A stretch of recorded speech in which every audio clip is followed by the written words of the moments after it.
Trusting God's timing and believing in His promises, let's see how to stay faithful through the ups and downs. When we talk about manifesting God's promises, it's easy to get excited about the idea of seeing our prayers answered and our dreams fulfilled.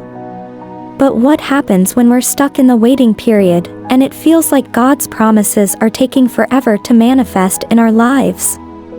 That's exactly what we're going to dive into today. Waiting can be one of the most challenging seasons of our faith journey. It's easy to get frustrated when we're waiting for answers to our prayers, especially when it feels like everyone around us is moving forward, and we're stuck in the same old place. We start to wonder if God even hears us, if He's still working on our behalf, or if we've somehow missed the mark. One of the biggest struggles we face when waiting for God's promises is the temptation to take matters into our own hands. We start to think that if we just do this or that, maybe things will start moving faster, maybe God will finally answer our prayers. But the truth is, we can't force God's hand. We can't make His promises manifest in our lives by our own strength or willpower. And another struggle we face is the fear of disappointment. We're afraid that if we put our trust in God's promises and they don't come to pass, we'll be left feeling disappointed, disillusioned, and lost. We start to doubt God's goodness, His love, and His sovereignty.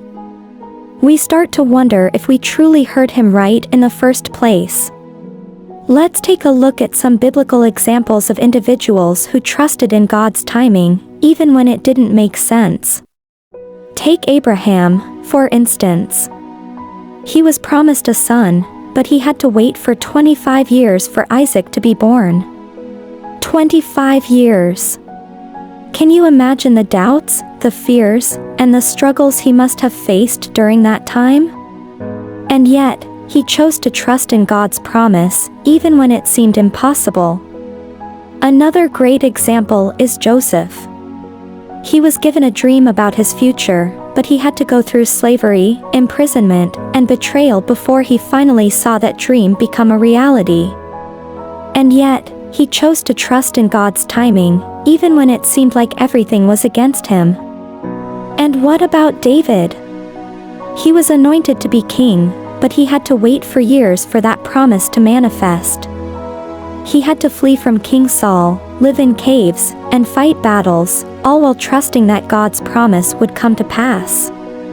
And when it finally did, he became one of the greatest kings of Israel. In each of these examples, we see that trusting in God's timing requires patience, perseverance, and faith.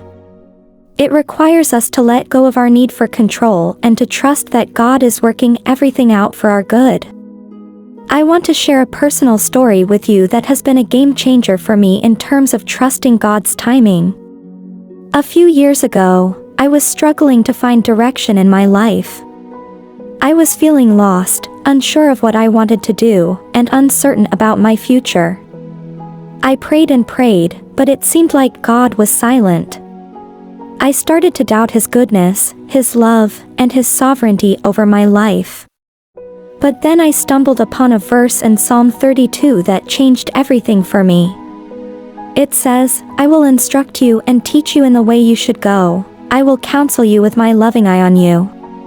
That verse reminded me that God's timing is perfect, that He knows exactly what I need, and that He's working everything out for my good. From that moment on, I chose to trust in God's timing, even when it didn't make sense. I chose to believe that He was working everything out for my good, even when I couldn't see it. And you know what? That breakthrough came, and it revolutionized my life. So what's the takeaway from all of this? It's simple: trusting God's timing is not easy, but it's worth it. It requires patience, perseverance, and faith, but it's the only way to see God's promises manifest in our lives. Remember, God's timing is perfect, and His promises are true. Thanks for watching, and I'd love to hear your thoughts in the comments below. If you're new here, consider subscribing for more content on faith and manifestation. And if you want to watch more videos on this topic, I'll put some links in the description box. Blessings.